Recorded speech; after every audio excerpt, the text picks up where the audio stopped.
My name is Emily, and I live in Manchester, England. When I was just 21 years old, I got married. It was a love marriage. My husband's name was Aaron Mitchell. He was a calm and kind man. He never raised his voice, and he always seemed polite. But his mother, Mrs. Margaret Mitchell, didn't like me. From the very first day, she made it clear that I was not welcome in her home. I tried everything to make her happy. I was a very simple girl. I didn't expect much. I cleaned the house, cooked fresh meals, and respected everyone. I greeted her every morning with a smile and touched her feet as a sign of respect. I loved her like my own mother. But in return, I never received a smile, not even once. Her eyes were cold like winter, and her words were always sharp like glass. I had a soft and caring heart, but her home felt hard, like a place with no love. After 1 year of marriage, I got pregnant. I was overjoyed. My heart danced with happiness. I began to imagine my future with my child. I thought about his first words, his tiny fingers, his soft smile.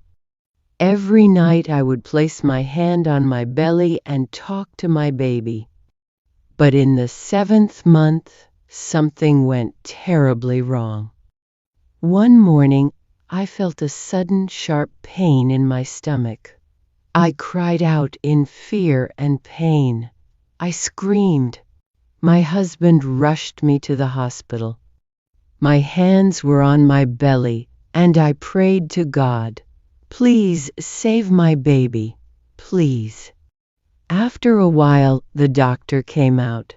His face looked serious. He sat beside me and said the words that broke my soul. "I am very sorry. Your baby did not survive." At that moment, time stopped for me. I couldn't move. I couldn't breathe. I couldn't even cry. My baby, my world was gone before I ever got to hold him. It felt like someone had taken away a part of me, and I would never get it back. After that day, I was not the same. I became weak. My body hurt, but my heart hurt more. I stayed inside my room. I didn't talk. I didn't eat properly. I just cried quietly. My mother-in-law stood outside my door and said loudly, "She is unlucky. She brought death into this house." Her words were like knives. I wanted someone to hold me and tell me it wasn't my fault, but I received only hate. My husband, Aaron, slowly became distant. He no longer asked how I felt. He stopped comforting me. When I cried, he turned away. I was falling apart, and he didn't even notice. One day, he came into the room and said coldly, "Maybe you're just not meant to be a mother." That night, I cried like never before. I held my pillow and asked God, "Why me?" My heart shattered into 1,000 pieces. Months passed. I went to doctors. I took every medicine. I followed every piece of advice. I prayed every single night, but still, I couldn't get pregnant again. Then one evening during dinner, my mother-in-law shouted in front of the whole family, "She will never give us a child. She is useless." Her words hit me like a rock. I felt so small, like I didn't matter at all. I stood up and ran to my room. I locked the door, fell on the bed, and screamed into the pillow. I cried and cried until my body was shaking. I felt empty. I felt like I wasn't a real woman. I felt invisible in that house. No one came to check on me, not even Aaron. I was all alone with my pain. And then something worse happened, something that destroyed my life completely. One day, my mother-in-law told Aaron, "She's meeting someone else. That's why she doesn't want a baby." It was a complete lie. But Aaron believed her. He looked at me with cold, hateful eyes and said, "I want a divorce. Leave this house tonight." I was frozen. My voice was gone. My heart stopped beating for a second. I slowly packed my things. My hands were shaking. I looked at the walls where I had once dreamed of building a family. And then I walked out of that house alone, like trash thrown away. I had nowhere to go, no family to help, no one to call. I rented a small room in a quiet street. To survive, I started working at a small gift shop. I wrapped presents for people who had happiness in their lives, while my heart was still in pieces. The world felt cold. I felt like a ghost walking through each day. Then one afternoon, a man walked into the shop.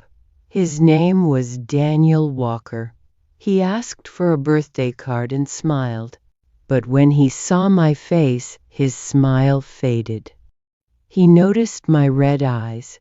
He gently asked, "Are you okay?" I tried to speak, but my tears came first. I shook my head. He didn't ask more. He just gave me a kind look and left. But the next day, he came again. And the day after that, too. He didn't ask too many questions. He just sat, talked, and listened. His voice became peace to my broken soul. For the first time in a long time, I felt seen. I felt human again. Daniel was not like others. He never judged me. He never told me to move on. He just sat beside me quietly. Sometimes we spoke. Sometimes we just sat in silence. And that silence felt warm. After a year of friendship, Daniel held my hand and said, "I want to build a future with you. Will you marry me?" I cried happy tears and said, "Yes." It was not just a yes to marriage. It was a yes to life, a yes to hope. 2 months after our wedding, I felt something soft, something new inside me. I went to the doctor. This time when I came out, I was crying again, but these were tears of joy. I was pregnant.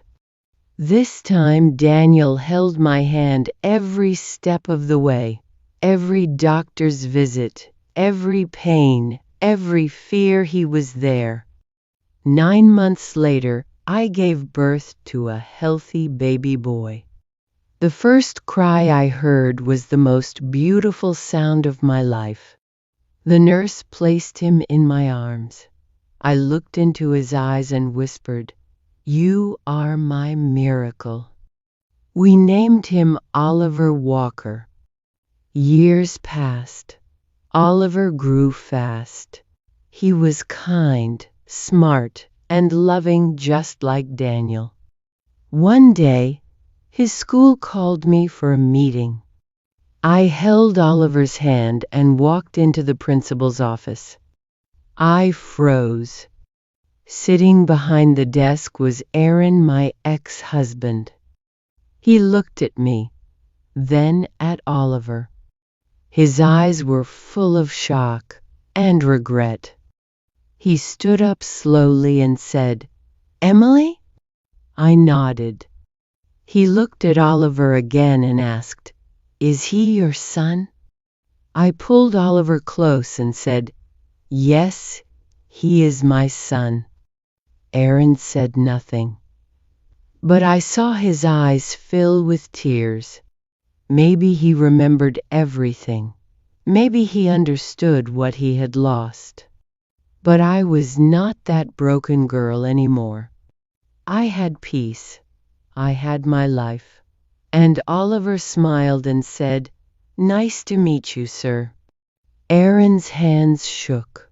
The past was standing in front of him, but the present had already won. Now I live in Bristol. I run a small center for women who feel broken, just like I once did. Women who have lost babies. Women who are called barren. Women who are blamed and judged. I sit with them. I listen to them. I hold their hands and say, "You are not broken. You are not unlucky. You are strong. God has a plan for you." Sometimes pain comes before joy. People once called me cursed. They said I was useless. But today, I am a mother. I am a healer. I am a woman of strength. If this story touched your heart, please leave a comment. I read every word.